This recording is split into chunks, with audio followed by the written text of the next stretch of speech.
Assalamualaikum warahmatullahi wabarakatuh. Selamat pagi anak-anakku kelas 4 yang soleh dan solehah. Semoga kamu selalu dalam keadaan sehat dan tetap semangat belajar. Alhamdulillah pagi hari ini kita bersama Pak Guru dalam mata pelajaran pendidikan agama Islam kelas 4 di pelajaran 2 pertemuan yang ke-1. Sebelum mulai mari kita berdoa dulu bersama-sama. Bismillahirrahmanirrahim. Raditu billahi robba wa bil islami dina wa bi Muhammadin nabiyya wa rasula. Rabbi zidni ilma warzuqni fahma. Amin. Alhamdulillah. Nah, eh, sebelum Pak Guru mulai, Pak Guru pengen tanya, apakah anak-anak tadi sudah sholat subuh apa belum? Alhamdulillah. Sudah, sip. Apakah sudah membantu orang tua? Ya, anak rajin, anak soleh pasti suka membantu orang tua. Nah, baiklah kita masuk ke pelajaran kelas 4, yaitu pelajaran 2, beriman kepada Allah dan Rasul-Nya. Ya. Nah, sekarang pertemuan pertama yaitu kita membahas beriman kepada Allah Subhanahu wa Ta'ala. Nah, tujuan pembelajaran ini diharapkan ketika kamu mengikuti pelajaran ini, kamu dapat mengetahui makna beriman kepada Allah. Ya, mengenal Allah Subhanahu wa Ta'ala melalui ciptaannya, mengenal Allah Subhanahu wa Ta'ala melalui Al-Qur'an, mengenal Allah Subhanahu wa Ta'ala melalui Asmaul Husna. Ya, jadi nanti kamu tambah yakin, ya, tambah beriman, tambah imannya kepada Allah Subhanahu wa Ta'ala. Nah, makna beriman kepada Allah, ya. Makna beriman kepada Allah siapa? Nah, iman kepada Allah merupakan rukun iman yang keberapa? Iya, yang ke-1, ya, iman kepada Allah Subhanahu wa Ta'ala itu adalah rukun iman yang pertama. Allah Subhanahu wa Ta'ala Maha Pencipta, penguasa alam raya ini dan seluruh isinya. Ciptaan Allah itu segalanya, baik itu yang ada di langit maupun yang ada di bumi, ya. Semuanya adalah ciptaan Allah. Ciptaan Allah disebut dengan makhluk.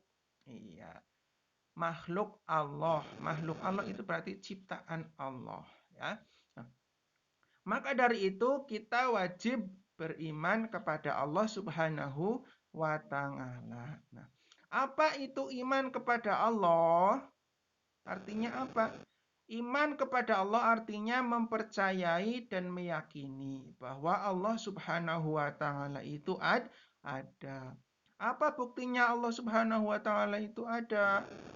Melalui ciptaannya kita bisa melihat, ya, mulai dari langit, bumi, ya, bumi ada pohonnya, ada batunya, tanah, semuanya itu adalah bukti adanya Allah. Eh,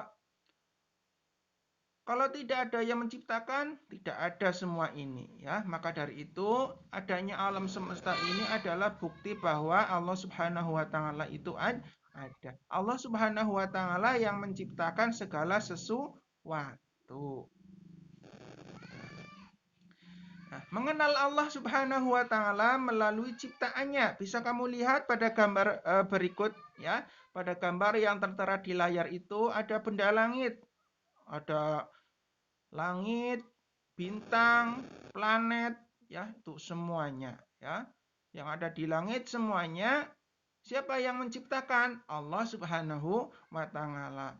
Kehidupan di laut, ya, pemandangan alam, manusia, binatang, semuanya siapa yang menciptakan? Siapa yang menciptakan mereka? Iya, Allah Subhanahu wa Ta'ala lah Maha Pencipta yang menciptakan segala sesuatu. Segala sesuatu yang ada di alam semesta ini adalah ciptaan Allah sebagai bukti adanya Allah Subhanahu wa Ta'ala. Ya, adanya alam semesta adalah bukti adanya Allah Subhanahu wa Ta'ala. Ya, ada yang membuat, ya. alam semesta ini dibuat oleh Allah Subhanahu wa taala, diciptakan oleh Allah Subhanahu wa taala, ya. Nah, mengenal Allah Subhanahu wa taala melalui Al-Qur'an. Di dalam Al-Qur'an surat Al-An'am ayat 102 Allah Subhanahu wa taala berfirman, A'udzu billahi minasy syaithanir rajim. Bismillahirrahmanirrahim. Dzalikumullahu rabbukum la ilaha illahu khaliqu kulli syai'in fa'buduh wa huwa ala kulli syai'in wakil. Shadaqallahul azim. Artinya, itulah Allah, Tuhan kamu. Tidak ada Tuhan selain Dia, pencipta segala sesuatu. Maka sembahlah Dia, Dialah pemelihara segala sesuatu. Pada ayat Al-Quran di atas, ya, pada surat Al-An'am ayat 102 ini, ya, diajarkan bahwa Allah Subhanahu wa taala adalah Tuhan kita satu-satunya. Dialah yang menciptakan dan memelihara segala sesuatu yang ada di alam semesta ini. Ya, jadi segala sesuatu yang ada di alam semesta ini adalah ciptaan Allah dan Allah lah yang memeliharanya. Ya, jadi kita wajib menyembah hanya kepada Allah Subhanahu wa taala. Tidak boleh menyembah kepada selain Allah. Nah, kemudian mengenal Allah Subhanahu wa taala melalui Asmaul Husna. Apa itu Asmaul Husna? Masih ada yang ingat? Ya.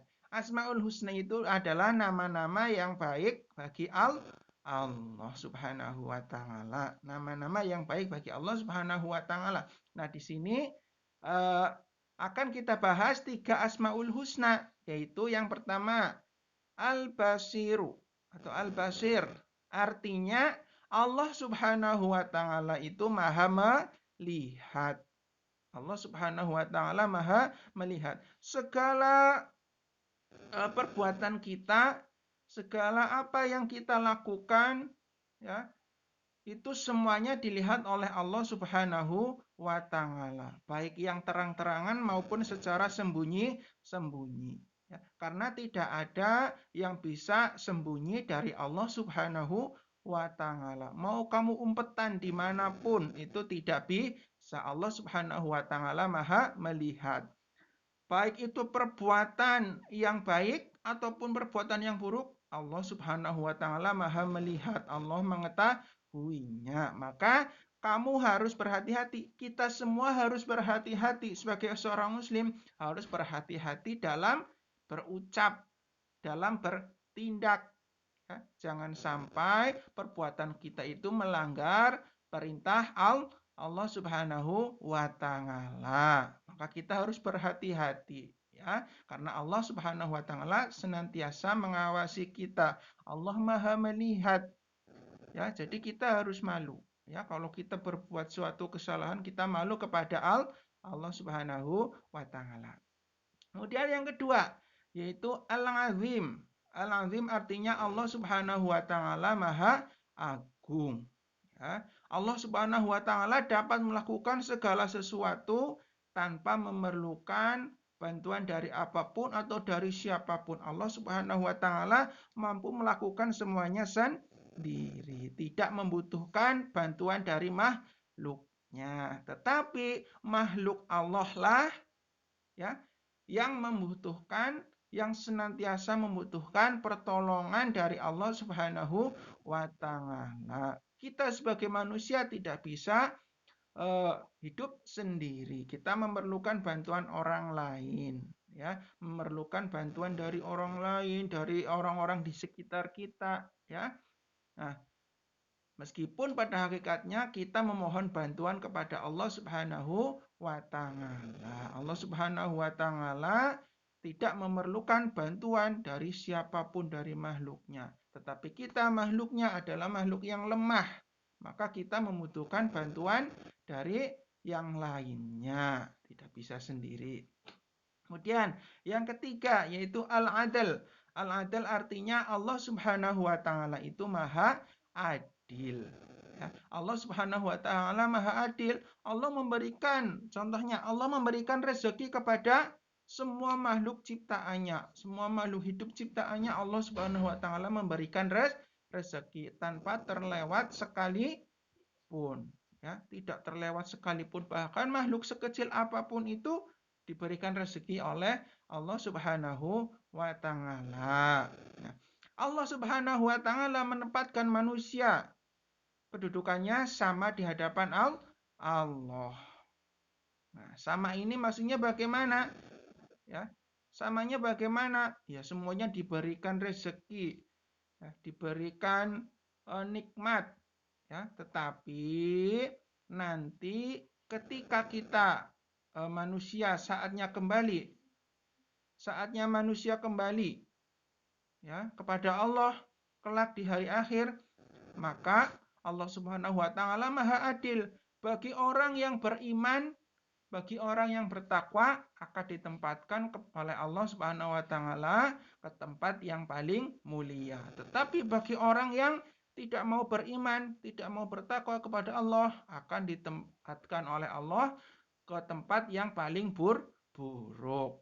Nah, itu ya. Allah Subhanahu wa taala maha adil, ya. Tidak ada yang lebih adil, ya, tidak ada yang bisa menyamai keadilan Allah Subhanahu wa taala. Maka dari itu sikap kamu dalam mencontoh meneladani Asmaul Husna Al-Basir, kamu harus berhati-hati dalam berbuat.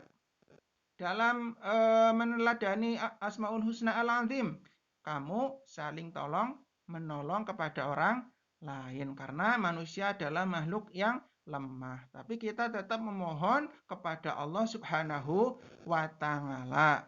Ya. Kemudian meneladani Asmaul Husna Al-Adl, kita jangan jadi orang yang egois, ya, harus jadi orang yang adil, tidak boleh mementingkan diri sendiri, tidak boleh mementingkan kerabat, keluarga, semuanya harus adil, ya. Nah, sikap kamu bagaimana setelah mengetahui Allah melalui ciptaannya, melalui Al-Quran, melalui Asmaul Husna, sikap kamu bagaimana? Maka aku yakin dan percaya bahwa Allah Subhanahu wa taala itu ada. Nah, buktinya apa? Buktinya adalah adanya alam semesta, adanya Pak Guru, adanya kamu, adanya orang tua kamu, adanya seluruh makhluk yang ada di alam semesta. Aku yakin dan percaya bahwa Allah Subhanahu wa taala yang telah menciptakan segala sesuatu di alam semesta. Ya, kamu harus yakin bahwa yang menciptakan alam semesta itu adalah Allah Subhanahu wa taala. Kemudian yang ketiga, hanya kepada Allah Subhanahu wa taala aku menyembah. Karena tidak ada yang patut disembah kecuali Allah Subhanahu wa taala. Tidak ada Tuhan selain Allah. Nah, alhamdulillah pelajarannya sudah selesai, ya, materinya sudah selesai. Sekarang ini adalah tugasnya. Tugas PAI kelas 4 pertemuan pertama.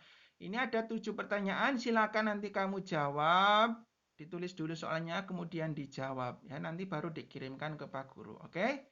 Ya, selamat mengerjakan. Nah, terima kasih atas perhatiannya. Mudah-mudahan apa yang Pak Guru sampaikan bisa kamu pahami, dan apabila ada kekurangan Pak Guru mohon maaf yang sebesar-besarnya. Wabillahi taufik wal hidayah. Wassalamualaikum warahmatullahi wabarakatuh.